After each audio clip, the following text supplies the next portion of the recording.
Carlos Alcaraz's 2025 Paris Masters campaign ended in frustration and disbelief as the young Spaniard suffered a shock first-round defeat to Britain's Cameron Norrie, his fifth consecutive early exit in the French capital. The world number one entered the tournament hoping to turn his fortunes around in Paris, but the story played out much like in previous years. Early elimination, visible frustration, and another unfulfilled run at the Masters 1000 that continues to elude him.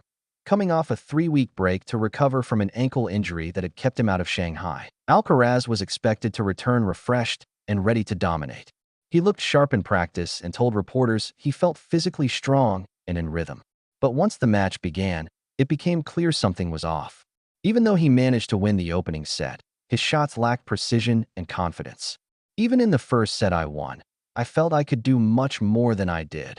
He admitted later that as the match wore on, Norrie grew in confidence, finding his range with solid defense and steady play, while Alcaraz struggled to find his usual aggressive rhythm. I didn't feel good today. Too many errors. I had no feeling at all, the Spaniard confessed after the defeat. In the second set, things deteriorated further. Every rally seemed to pull him deeper into frustration. Norrie, sensing his opponent's discomfort, extended the points and forced Alcaraz into uncharacteristic mistakes. I tried to improve in the second set, but it was the opposite. I felt even worse, Alcaraz said, summing up the sense of helplessness that defined his night. To his credit, Alcaraz was gracious in defeat. He praised Norrie for his courage and consistency, acknowledging that the Brit didn't allow him to settle into the match. I have to give credit to Cam because I think he didn't let me come back into the match. He played really brilliant tennis, Alcaraz admitted. It was a fair assessment.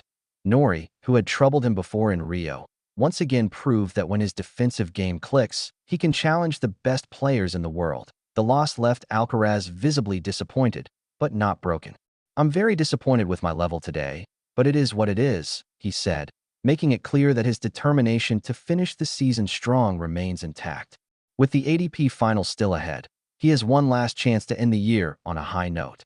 Paris may continue to be a tough place for him, but each setback seems to fuel his competitive fire even more. Still only 22, Alcaraz understands that not every day on court will bring magic, and that growth in tennis often comes through moments of struggle and frustration. However, what really caught attention during the match was an emotional and tense exchange between Alcaraz and his coach, Juan Carlos Ferrero. After losing the second set, the world number one's frustration boiled over. He walked over to his bench, visibly agitated, and complained to Ferrero about the court conditions. The moment, captured on camera, quickly spread across social media. "This is slower than Monte Carlo. It's slower than clay," Alcaraz fumed. His tone was one of disbelief and exasperation, a rare sight from a player usually known for his composure. The scene highlighted just how uncomfortable Alcaraz felt throughout the match. This year's Paris Masters had been relocated from the iconic Bercy neighborhood to the new La Défense Arena, a sleek, modern venue that can host over 23,000 fans. While the atmosphere was spectacular, the surface was notably slower, which disrupted Alcaraz's rhythm and explosive baseline play. From the very first rallies, he appeared unsettled, unable to generate the pace and control that define his game. As his frustration grew, his focus faded. "I can't feel the ball at all. Zero. I can't play here. Impossible," he said during one of his exchanges with Ferrero. For a player whose success depends heavily on touch and timing, this feeling of disconnection from the ball was devastating. Ferrero, a seasoned coach and former world number one himself, remained calm and silent as his pupil vented. He understood that in moments like these, Alcaraz didn't need advice. He needed space to release his emotions. The crowd at La Défense Arena sensed the tension. Seeing Alcaraz so visibly upset was unusual. It revealed the human side of a player often described as fearless and composed. The young Spaniard wasn't just battling his opponent. He was fighting his own frustration, the court, and the feeling that nothing was working. Despite the loss, the match may prove valuable for Alcaraz in the long run. Paris continues to test his patience, but each failure adds another layer to his maturity as a player.